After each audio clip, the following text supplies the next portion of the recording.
Primera de Reyes, capítulo 18, verso 2.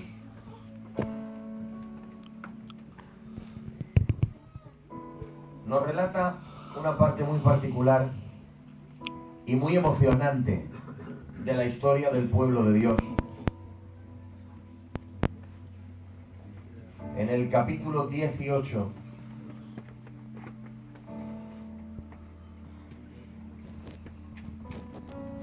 en el verso 2, Primera de Reyes 18:2, hoy quiero hablarles sobre una de esas situaciones en el pueblo de Dios donde indudablemente se hace imprescindible que Dios intervenga y que Dios levante a alguien.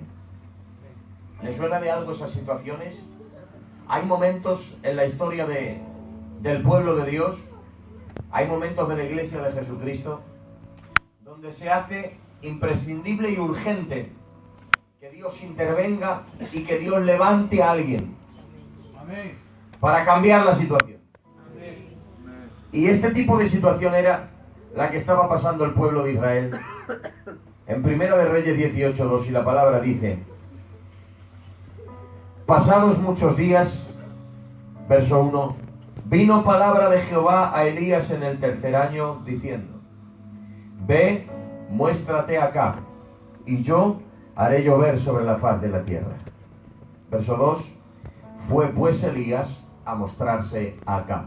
Ahora voy a pedirle que retrate en su imaginación esta imagen. Hágale un cuadro mental a esto. Fue pues Elías a mostrarse acá. Esto era un cara a cara, una confrontación promovida por Dios. Acá por un lado, Elías por el otro. Dios promovió este confrontamiento, este cara a cara entre dos hombres. Ahora bien, el cara a cara entre Elías y Acab no solo se estaban enfrentando dos hombres, se estaban enfrentando dos espíritus. Era un confrontamiento humano, pero detrás había un confrontamiento espiritual, una confrontación espiritual. No solo se estaban enfrentando dos hombres, se estaban enfrentando dos mentalidades y dos escuelas. Ahí estaban. ¿Y quién eran cada uno de ellos? Yo sé que ustedes lo saben, pero déjeme que muy rápido se lo recuerde. Por un lado tenemos a Acab. Acab, para retratarlo en pocas palabras, vamos a resumirlo aquí. La palabra del Señor dice: ninguno como él se vendió para hacer lo malo delante de los ojos de Jehová. Ya está bien. Ninguno como él se vendió para hacer lo malo delante de los ojos de Jehová. Contrajo matrimonio con Jezabel, hija de los Sidonios, una mujer extranjera, cosa que Dios había dicho en su palabra que no se hiciera. De modo que, emparentando con el mundo, con las tinieblas, en vez de influenciarle él a ella para que ella ame a Dios, sirva a Dios y obedezca a Dios, ocurre totalmente lo contrario. Es ella la que influencia a Acab, y al influenciar a Acab, influencia a todo Israel. Y lo que hace es que Jezabel consigue filtrar en Israel los ídolos, el paganismo y el pecado de su país. De modo que, ¿hasta qué punto las cosas se degradan en tiempo de Acab? Que donde se adoraba a Dios, se termina adorando a demonios. Donde había altares para Dios, se derriban esos altares y se edifican altares a los demonios. El propio Dios ha sido reemplazado por ídolos. Entonces esto Dios lo ve y Dios acciona al respecto. ¿Por qué? Porque aquí estaban los instrumentos de las tinieblas, Acab y Jezabel, con su influencia. Su influencia es tan mala que el pueblo cesa de adorar a Dios, sirven a los Baales, sirven a los ídolos y llegan a tal punto de confusión que ya no saben cuál es el Dios verdadero. O Jehová. ¿Cuántos creen que una situación así es una auténtica? Pero hay un cara a cara, y por otro lado tenemos a otro hombre que nos demuestra que de igual manera que las tinieblas tienen sus instrumentos para ensuciar, para pervertir, para corromper, para infiltrar lo malo, Dios también mete la mano a su aljaba y también tiene instrumentos. Instrumentos para bendecir, instrumentos para santificar, instrumentos para traer pureza y bendición a su pueblo. De modo que ahora Dios es el que acciona en favor de su pueblo para cambiar la situación, y Dios responde a la necesidad. ¿Y a quién levanta? Levanta a un Elías. Que si Acab encarna el desorden, la idolatría, el consentimiento del mal, por otro lado Elías encarna la pasión por Dios, encarna la santidad. Elías es un hombre de defectos, pero en su tiempo Elías encarna la obediencia a la palabra de Dios, la pasión por las cosas de Dios. Y Dios lo levanta y Elías aparece. ¿Pero de qué manera aparece? Como bien saben ustedes, hermanos míos, el llamado de Elías es tan diferente a los de los demás. ¿Por qué? El llamado de Elías es diferente desde su origen. Porque si vamos al origen y al lanzamiento de Elías, bien, ya hemos retratado la situación donde Dios lanza a Elías. ¿Por qué Elías era necesario? Pues ahora vamos al lanzamiento de Elías. El lanzamiento de Elías es diferente. ¿Por qué? Porque de cualquier otro hombre de Dios podemos saber su origen, podemos saber de qué tribu venía, podemos saber quién fue su maestro y podemos saber cómo Dios lo llamó. Sabemos que a Moisés lo llamó en una zarza, sabemos que a Gedeón lo llamó en una encina, sabemos que uno venía de la tribu de Leví, otro venía de la tribu de Benjamín, hijo de Joás, abierecita. Sabemos de Nehemías, cómo recibió la carga, cómo le vino la noticia, cómo habló con el rey. Nos viene cómo ayunó, cómo oró. Se nos dice tantas cosas de tantos hombres de Dios, de su llamado, de su tribu, de su origen, de cómo salieron, de quién fue su maestro. Todos tienen una trayectoria. Pero ahora pregunto, biografía de Elías, ¿cuál es su origen? ¿De qué tribu viene? Nadie lo sabe. ¿Quién fue su maestro? Nadie lo sabe. ¿Quién fue su mentor? ¿Quién le recomienda? Nadie lo sabe. ¿Cómo Dios lo llamó, señores? Nadie sabe nada de Elías. Entonces, ¿qué pasa con Elías? El hombre sin orígenes, el hombre sin trayectoria, el hombre sin carta de recomendación y sin nadie que lo recomiende. Una cosa sabemos, que de la nada Dios lo lanzó como una flecha y de repente apareció y dijo: vive Jehová de los ejércitos, en cuya presencia estoy, que no habrá lluvia ni rocío en estos años, sino por mi palabra.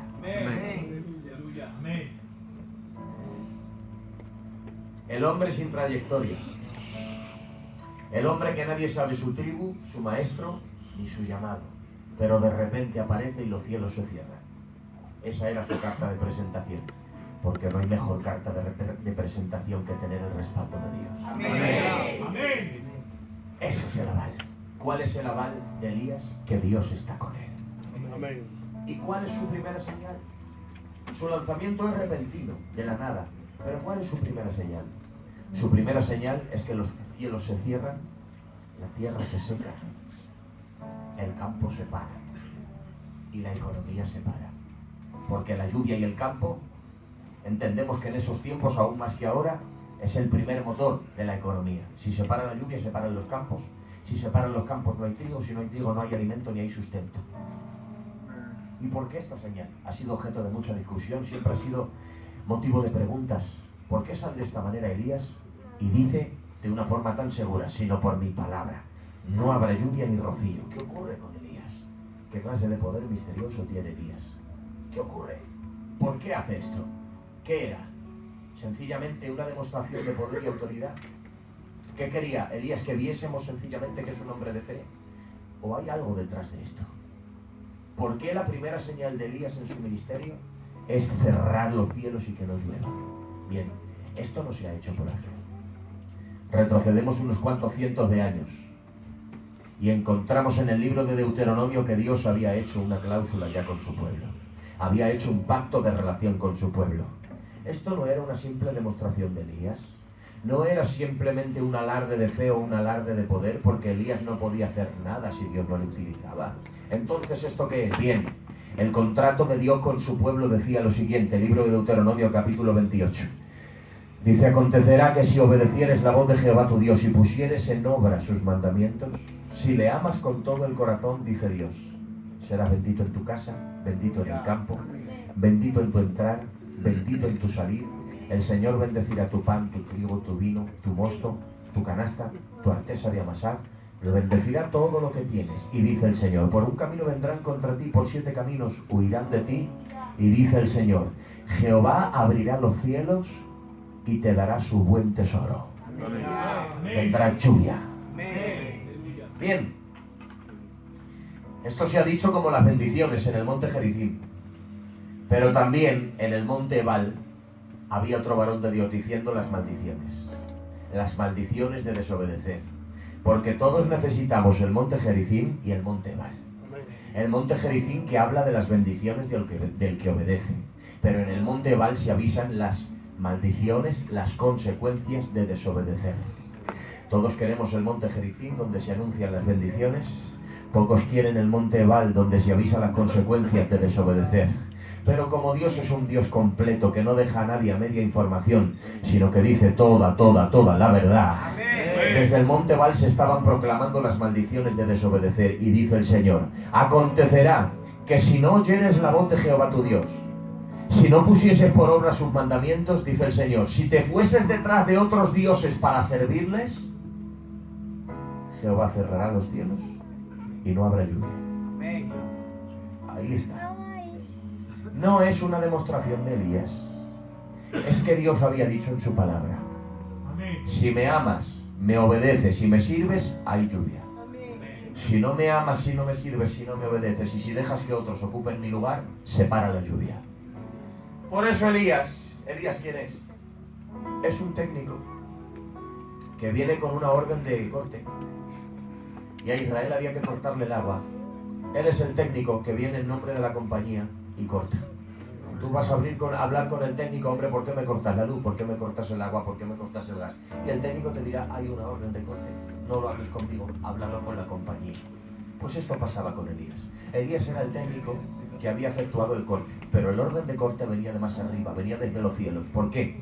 Porque Dios estaba viendo que su pueblo no le tomaba en serio, y aquí va el mensaje, porque Dios estaba viendo que su pueblo no se tomaba en serio sus cosas, porque Dios estaba viendo que estaba siendo reemplazado por ídolos. Entonces Dios dice, bien, no me toman en serio, no oyen mi voz, quieren andar de cualquier manera y creen que no va a tener consecuencias, pues hay un orden de corte, no va a haber lluvia, no va a haber sustento, no va a haber bendición, todo se va a secar, porque tengo que decir que ignorar la palabra de Dios tiene consecuencias. ¡Amén! ¿Y la sequía qué es? La sequía no es simplemente para avalar a Elías. La sequía es un síntoma de que Dios está molesto y está enfadado. Déjenme detenerme aquí un momento. Hay sequías que son la evidencia de que Dios está molesto. ¿Por qué? Porque Dios es celoso de su pueblo. Y lo que no va a hacer Dios con su pueblo es dejarnos en pos de nuestros males. Y Dios tiene muchas formas de hacernos saber cuando Él no aprueba algo. El problema es cuando hay gente que se habitúa a la sequía. Normalizan la sequía. Y el enemigo les engaña, haciéndoles creer que la sequía es normal, que es parte del camino, que no siempre va a estar lloviendo. Pero si vamos a la Biblia encontramos que las sequías no son otra cosa que la evidencia de una desobediencia que está siendo tolerada. Y cuando hablamos de sequías, ¿de qué estamos hablando? Sequía, estamos hablando de falta de vida. Cuando hablamos de sequía, estamos hablando de fracaso continuo. Por eso las sequías, los fracasos continuos, crónicos, permanentes, son las alarmas que Dios hace sonar para hacernos ver que no estamos haciendo las cosas bien, que está esperando algo de nosotros, que está demandando una reacción. ¿Y por qué lo hace de esta manera? Porque somos tan obstinados que mientras llueve, seguimos caminando.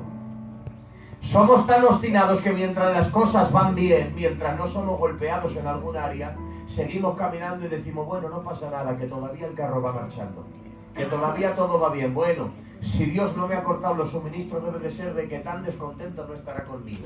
Debe ser que no lo estoy haciendo tan mal. Y a veces Dios en su misericordia tiene que hacer juicio. En su propia misericordia tiene que traer disciplina y tiene que traer sequía. ¿Para qué? para que el hombre sea consciente de que Dios está demandando una reacción. Porque somos tan obstinados que a veces el propio bienestar no nos deja dar cuenta de lo que estamos haciendo mal. Pero benditas sequías las que nos hacen reaccionar. Levantar los ojos al cielo y decirle: Señor, ¿qué quieres? Señor, muestra tu voluntad. Señor, háblanos. Benditas derrotas como la derrota delante de Ai, que hacen que Josué se tire al suelo y le diga: Señor, ¿qué pasa? No me lo explico. No me lo explico. ¿Por qué esta derrota? Josué entendía que la derrota no estaba dentro del plan divino. Dios le había dicho en su palabra: levántate, tú meterás a este pueblo en la tierra que juré a sus padres. Y le dice Dios a Josué: como estuve con Moisés, estaré contigo. Nadie te podrá hacer frente en todos los días de tu vida, y todo lugar que pisare la planta de vuestro pie, yo os lo doy por herencia. La promesa es bien clara. ¿Y cuántos creen que las promesas de Dios se cumplen? Bueno, pues ahora Josué encuentra algo que no le encaja. Después de haber derribado las murallas de Jericó y haberla conquistado, después de haber derribado Jericó la cerrada y bien cerrada, Jericó la imponente, Jericó la que estaba armada hasta los dientes, la han derribado como nada. Han pasado derechos hacia adelante, pero dice la Biblia que después, delante de una ciudad pequeña llamada Jai, esa ciudad llamada Jai les ha puesto en huida. Han muerto miles, les han espadeado, les han lanceado, han hecho sangre, han hecho un escarnio y han hecho una retirada al pueblo de Israel porque se han visto derrotados. Y Josué entiende, dice: esto no es normal. Si Dios me ha dicho en su palabra, Dios me ha prometido, nadie te podrá hacer frente. Entonces Josué ha puesto en una balanza la promesa por un lado y la realidad presente por otro. Dios me ha dicho que nadie me hará frente, pero ahora resulta que Jai me ha derrotado. ¿Qué pasa? Entonces Josué se da cuenta de que algo se está haciendo mal.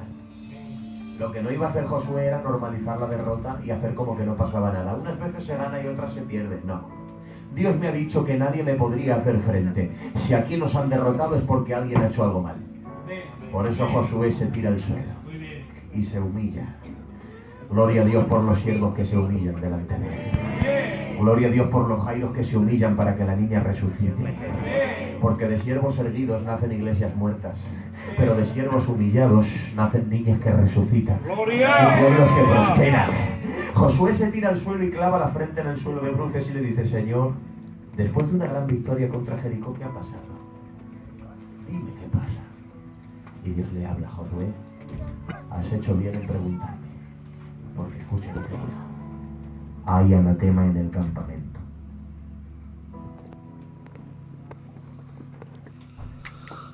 Hay derrotas que nos tienen que hacer reflexionar. Ir a la presencia de Dios y preguntarle: Señor, ¿por qué? No preguntar con rebeldía, sino con deseo de aprender. Señor, ¿por qué? ¿Por qué esta sequía? ¿Por qué esta derrota?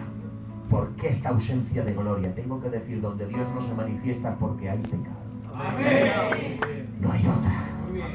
Cuando hablo de manifestación de Dios, no hablo expresamente de cierto ruido o de cierta forma en que se manifieste o de ciertos brincos. Hablo de manifestación de Dios, donde Dios es real, que su presencia se manifieste, que su poder se mueva, que haya salvación, señales, milagros, prodigios, mover del Espíritu Santo.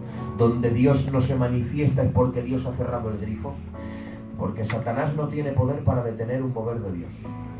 A veces le echamos mucho la culpa a la oposición del diablo, cuando resulta que un demonio queriendo parar la gloria de Dios es como un mosquito queriendo parar un meteorito.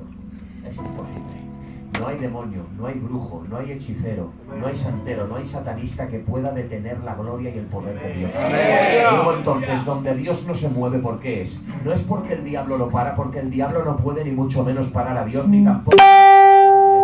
Donde Dios no se mueve, ¿por qué es? Es porque Dios soberanamente ha cerrado el grifo y ha dicho: no me manifiesto hasta que no haya arrepentimiento. No me manifiesto hasta que no haya rodillas. No me manifiesto hasta que no se me consulte. No me manifiesto hasta que no se me hable. Pero digo en este día, benditas las sequías que nos hacen reaccionar, ir a la presencia de Dios y decirle: Señor, corrígeme, límpiame, purifícame, quiero vivir delante de tu presencia. La sequía ha venido. Y ahora, a ver si les parece normal esto. Una vez que Elías ha desatado la sequía con esa sentencia por inspiración de Dios, dice la palabra: y vino palabra de Jehová a Elías. Otra vez. Una vez que ya la lluvia ha desaparecido, todo se ha secado, Dios le habla. Elías, dime, jefe, tengo otro encargo para ti. ¿Cuál es? Ahora que Elías ha captado la atención de todo el mundo, es el hombre que cierra los cielos. Es el hombre del momento. Y Dios le habla. Elías, dime, Señor, vete y escóndete en el arroyo de Kerit. Elías, ¿has hecho tu labor? Sí, Señor. Los cielos ya se han cerrado. Ya se han cerrado, Señor. Vale. Porque hay momentos del calendario de Dios donde Dios te saca, te usa, te pone en primera línea de batalla, te convierte en un punto de atención para otros.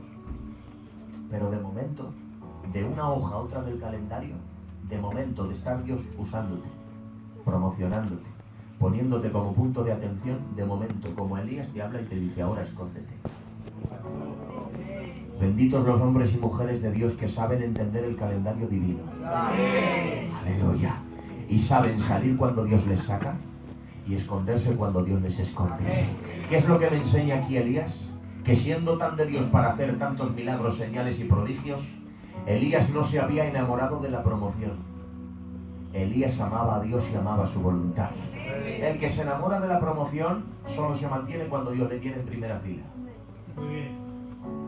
El que se enamora de la promoción, del lugar, de la visibilidad, solamente permanece si Dios le tiene ahí en el candelero. Pero luego están los que aman a Dios. Luego están los que aman a Dios más que a la promoción. Los que aman a Dios más que ser usados. Los que aman a Dios más que todas las cosas.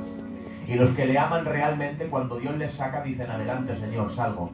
Pero cuando Dios les esconde, dicen, adelante, Señor, me esconde. Que Dios nos ayude a saber escondernos cuando Él no quiera esconder. Porque hay etapas donde Dios te sacará y hay veces donde Dios te esconderá. Y tendrás que ver cómo Dios usa a otro, cómo Dios lanza a otro, cómo Dios promociona a otro, que a lo mejor piensas que está menos preparado que tú, que a lo mejor tiene menos aptitudes que tú, que a lo mejor tiene menos potencial que tú, pero Dios en su soberanía te esconde a ti y lo saca a Él. Pero qué bien me hacen los cristianos que se gozan cuando Dios saca a los demás, cuando Dios lanza a los demás, cuando Dios hace su soberana voluntad.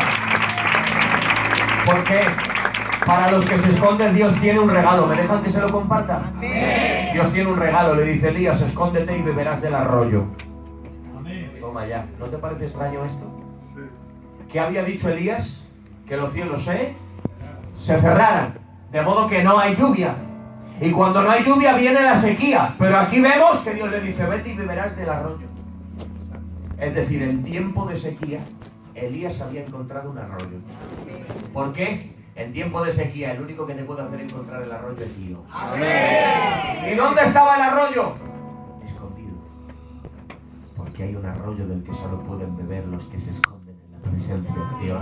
Amén. Los que se enamoran de la promoción, de estar en primera fila, de estar ahí siempre promovido, siempre el centro de atención, ¿sabes? En tiempo de sequía se morirán de sed. Pero luego en tiempos de sequía están los que se saben esconder en la presencia de Dios. Y cuando se esconden encuentran un arroyo que no deja de fluir, un arroyo que no deja de emerger agua. ¿Por qué? Porque hay momentos donde la sequía es general y no encuentras agua donde la tendrías que encontrar.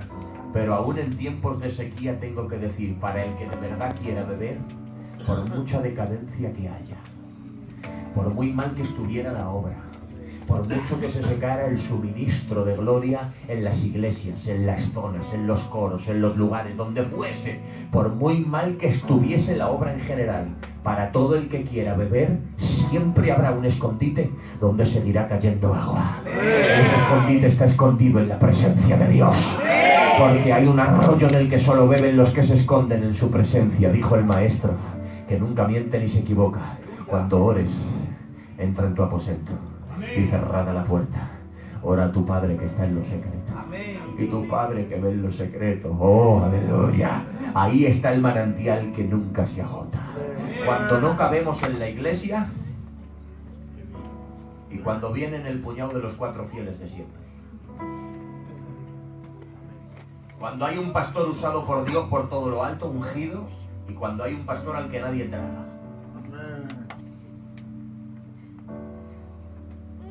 Cuando la iglesia está en armonía, en gozo, y cuando hay confrontamiento también, en todo tiempo. cuando estamos arriba y cuando estamos abajo. Hay un arroyo que nunca se seca.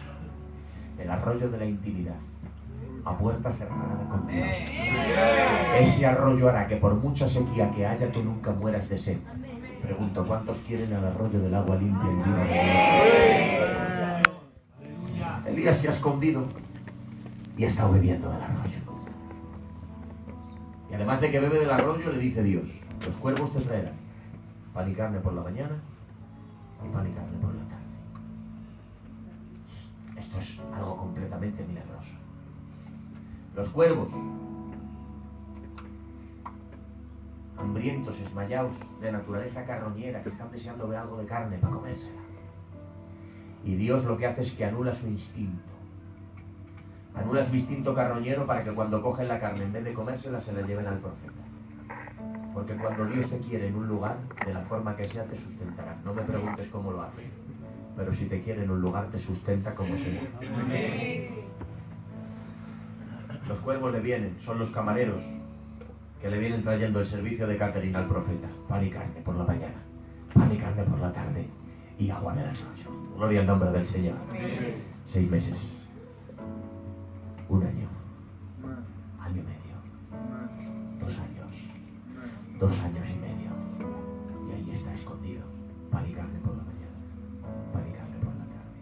2 años y 8 meses. Agua del arroyo y nunca se acaba.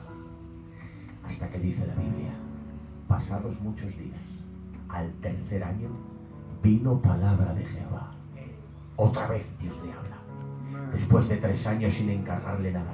Elías, dime, Señor, tengo otro encargo. Y aquí volvemos al texto de origen. Vino palabra de Jehová a Elías y le dijo: sal y muéstrate acá, que yo haré llover sobre la faz de la tierra. ¿Se han dado cuenta, hermanos míos? 3 años escondido en el arroyo. 3 años sin noticias de él. 3 años sin ser usado. 3 años sin ser sacado a la promoción. ¿Usted se imagina lo que pudieron hablar de Elías todos los especuladores? ¿Usted se imagina los habladores lo que pudieron hablar de Elías? ¿Qué ha pasado con Elías, el profeta aquel, el de piel de camello, el que cerró los cielos? Pues no sabemos, no sé qué ha pasado. No se le ve ya. Y uno empezó a decir: escucha, creo que estaba muy mal, creo que le había entrado una depresión, que se había encerrado en la casa, no salía, estaba muy malamente. Otro dice: creo que lo han parado porque estaba muy malamente, le habían visto de no sé qué manera y malamente. El otro dice: creo que había dejado todo, creo que había dejado todo porque se había dejado de la mujer, estaba muy malamente y tal. Empiezan a hacer 20.000 especulaciones de Elías, los habladores hablando, los especuladores especulando. ¿Por qué? Porque como Dios ya no le saca, como no hace nada con él, como no está en el panorama, empiezan a decir de él absolutamente de todo. Y Elías ahí está escondido, pero cuando Elías sale, vino palabra de Jehová y lo saca de nuevo a los 3 años, cuando Dios ha vuelto a contar con él. Y sale Elías y dice, en el capítulo 18, verso 15, repite Elías y vuelve a decir, a ver si le suena esta frase: vive Jehová de los cielos, en cuya presencia estoy. Santo. ¿Te suena de algo esta palabra? La primera proclamación que hizo cuando Dios le sacó de la nada, él dijo: vive Jehová de los ejércitos, en cuya presencia estoy. Lo esconde 3 años. No le saca para nada, no le usa para nada, no cuenta con él para nada. Pero después de 3 años escondido, cuando todos creíamos que iba a salir de telarañas, polvoriento, en mal estado, deteriorado, estropeado, entumecido, Elías sale y vuelve a decir: vive Jehová de los cielos, en cuya presencia estoy. Es decir, hay un momento donde me ha sacado y hay otro donde me ha escondido, pero hay algo que no ha cambiado.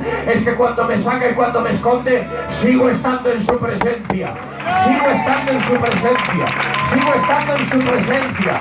Los hombres de Dios como Elías, las personas de Dios como Elías, no dependen de la actividad para mantenerse en consagración. No dependen de la actividad para mantenerse cerca de Dios. Los metes al cajón, los esconde Dios ahí, los tiene Dios en el arroyo, invisibles por 3 años, pero salen sin estropear, salen intactos, salen como el primer día. ¿Por qué? Porque aunque han estado escondidos, no están estropeados, porque el que vive en la presencia de Dios, aunque se esconda, no se estropea. Porque vive en la presencia. Ay, qué bueno. Porque vive en su presencia. Estoy en su presencia. Hermanos, Hombres y mujeres de Dios, que lo que nos estropea no es el tiempo. Lo que nos estropea es el descuido. Lo que nos estropea no son las ofensas recibidas, los daños en el camino. Lo que nos estropea es el alejarnos de Dios.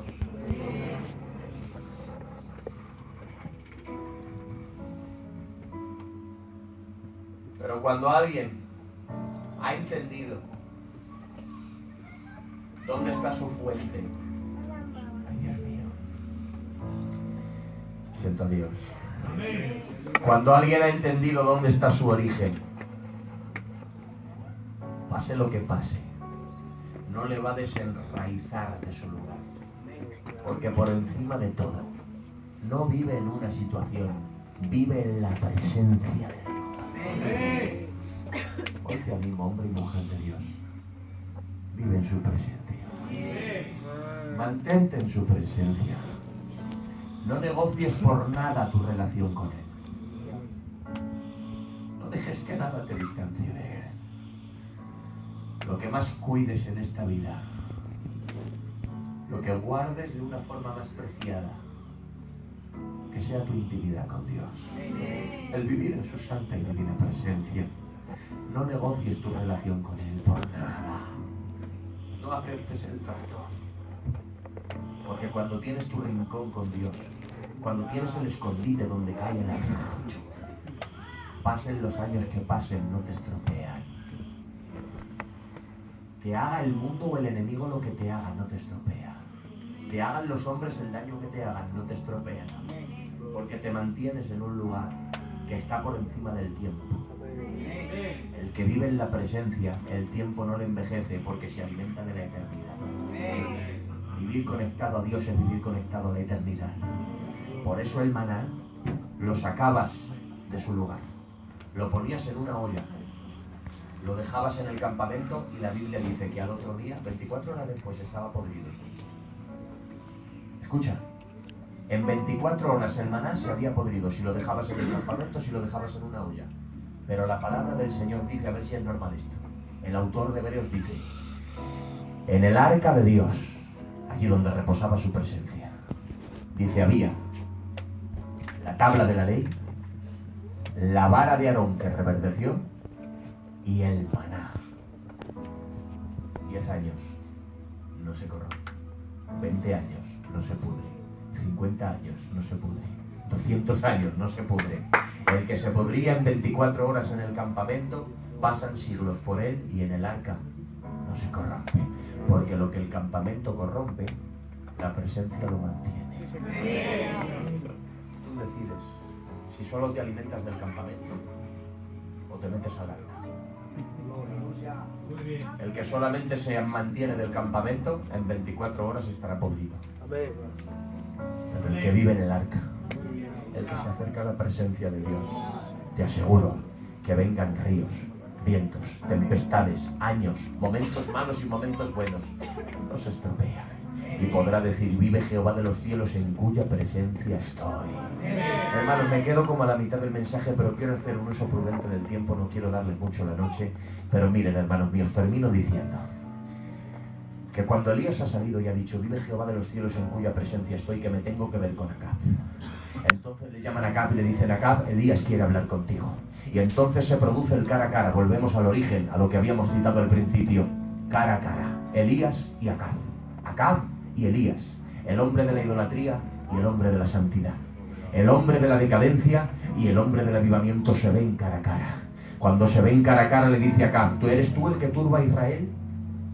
Y le dice Elías, yo no soy el que turba a Israel, has sido tú y la casa de tu padre, por haber dejado a Jehová y haber servido a los Baales. Santo Dios. Acab le tiene en el cuello a Elías porque Elías es la molestia continua de Acab. Porque es el que le recuerda que no está haciendo las cosas bien. Por eso cuando Acab le ve dice, escucha Elías, tú eres la turbación y el problema del pueblo. Y Elías le dice, yo no soy el que turba al pueblo por denunciar el mal, lo turbas tú por consentirlo.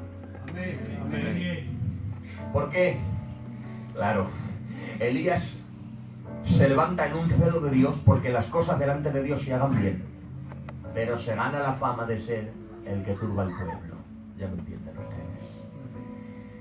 Cuando estamos bajo la influencia de Acab, las cosas se desordenan tanto que luego viene Elías y Elías es el que turba el pueblo. Donde Acab deja su huella, luego Elías es el malo de la película. ¿Por qué? Porque, hermanos, me gustaría decir que la escuela de Acab se ha terminado, pero no lo puedo decir. La escuela de Acab no se ha terminado. El espíritu de Acab sigue activo en medio de la obra. El espíritu de Acab sigue actuando en nuestros medios. ¿Y qué hace? El espíritu de Acab lo que hace es tomar posición de influencia y luego empieza a ganarse amigos a base de consentir desórdenes y consentir pecados y consentir cosas malas. Mirar para otro lado, echar el brazo por encima, hacer amigos a base de consentirlo todo. Donde Acab ha dejado su huella, luego llega Elías y le decimos: Elías, ¿qué estás liando? No te compliques. No te compliques, Elías, sale en victoria. Elías, no te busques problemas. No te busques la ruina, claro. Pero Elías no se conforma. Elías sabe que Dios es celoso de su pueblo. Y le dice a Acab: quien trae los problemas no es el que denuncia el mal, es el que lo consiente. Déjame decirte esta noche que tu verdadero enemigo no es quien te dice la verdad, no es el que te exige de parte de Dios, no es el que te recuerda que has de andar en su palabra.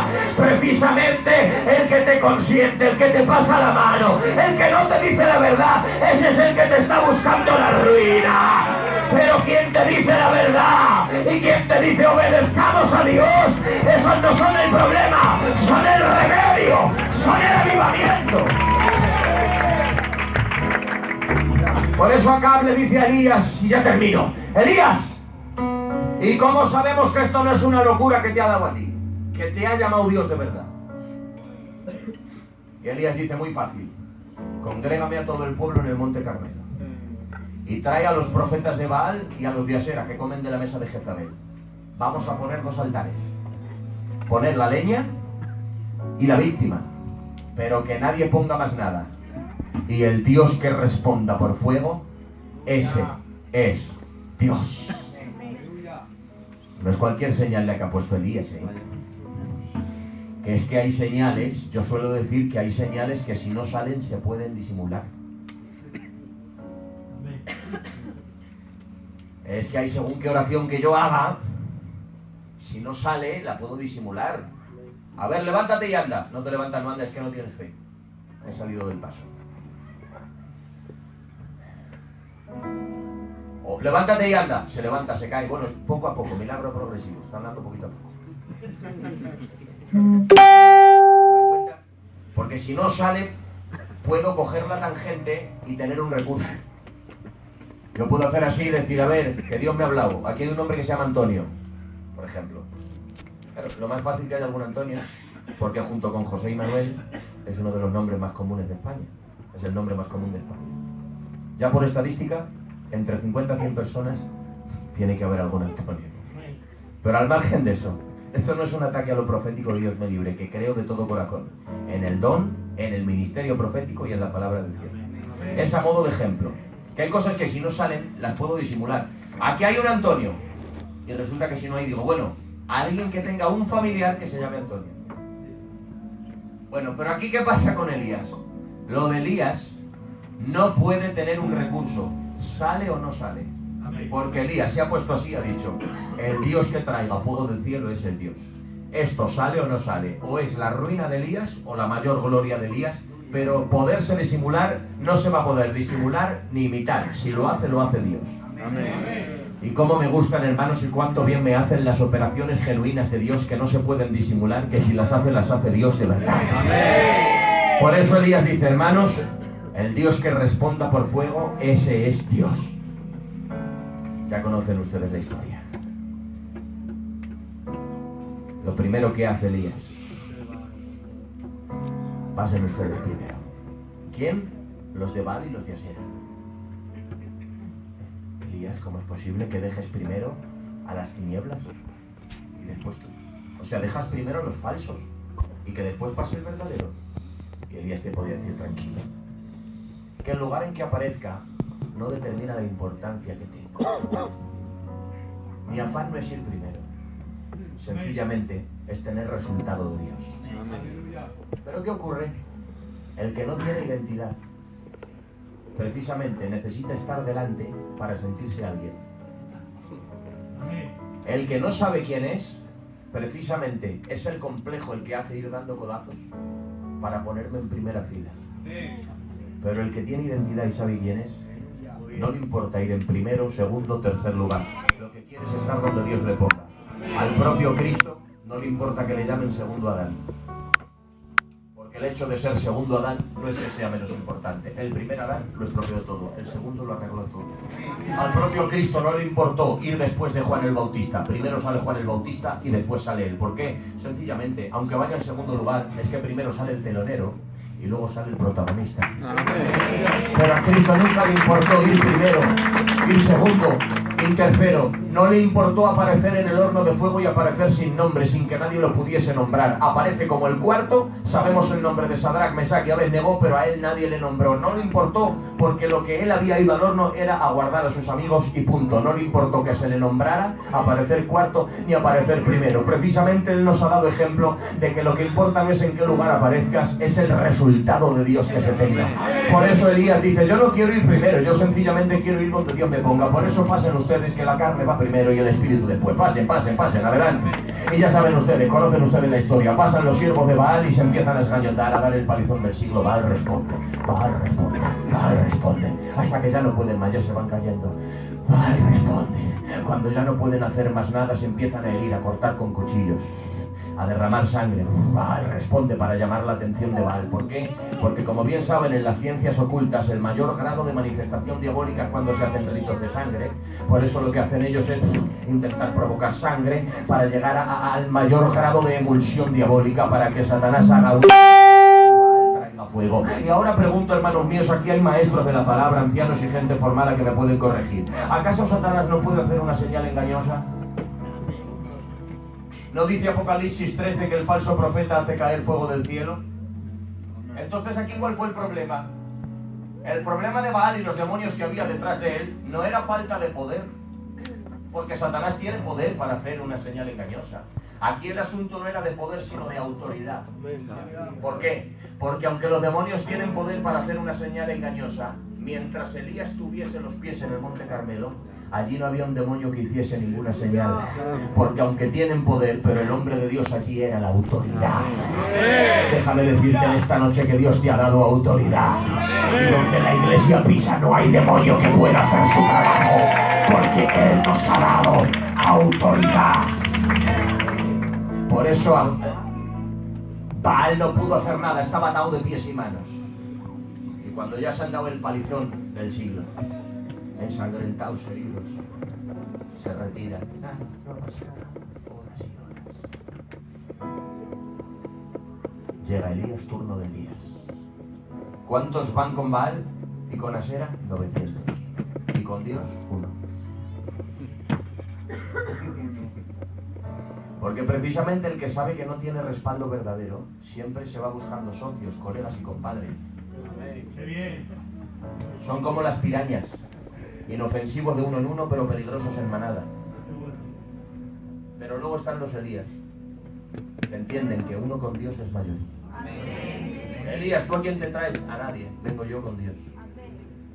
Aparece uno solo.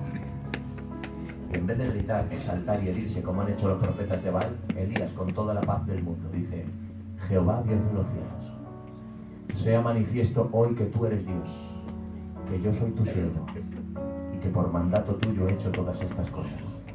Respóndeme, oh Señor, respóndeme, para que vea tu pueblo que tú eres el Dios y que vuelves a ti el corazón de ellos. Me encanta. Esta es la esencia de un avivamiento. Y que tú vuelves a ti el corazón de ellos. Avivamiento es mucho más que buenos puntos. Es una vuelta del corazón a Dios. Dios recuperando el corazón de su pueblo. Y la Biblia dice, y cuando Elías hubo orado, te cito esto y haz lo que sientas, dice, cayó fuego del cielo. Consumió el altar, consumió la leña, lamió el polvo y hasta el agua que había en la zanja. Porque cuando algo es de Dios sale. A Él la gloria para siempre. Y termino con esto, llevo 44 minutos y con esto termino. ¿Cuál es el resultado de un verdadero derramamiento del fuego? Cuando Dios quiere acabar con la decadencia, recuperar su lugar en el corazón de su pueblo, y cuando levanta un mover de fuego para traer el avivamiento, ¿cuál es el filtro para saber si el mover de Dios es real o no? Si el fuego era de Dios o no lo era. Pues fácilmente, en vez de decir todos, Elías es un fenómeno, Elías está ungido, Elías no hay quien la aguante, no. Cuando cayó el fuego, dice, el pueblo dijo, Jehová es Dios. Jehová es Dios. Jehová es Dios. Porque lo que encuentra al hombre no vino del cielo, pero cuando viene fuego de Dios, el pueblo no tenemos otra que decir, Jehová es Dios. Jehová es Dios. Dios entronado en el corazón de su pueblo. Eso es el avivamiento. Aleluya. ¿Cuántos pueden levantar sus manos al cielo? Suena la música. Y si alguien cree que nuestras vidas necesitan el derramamiento del fuego de Dios, con sus manos levantadas al cielo, Elías reparó el altar de Jehová que estaba arruinado. Si quieres fuego, ¿cuántos quieren fuego de Dios? Repara tu altar en esta noche. Repara tu altar en esta noche. Repara tu altar en esta noche. La decadencia viene cuando los altares se derriban. El avivamiento viene cuando los altares se restauran. Los que quieran reparar su altar con Dios, o los que quieran mantener su altar reparado con Dios, pónganse en pie, por favor. Los que quieran ser reparadores de altares. Y Elías reparó el altar de Jehová. El mensaje de esta noche en una palabra es: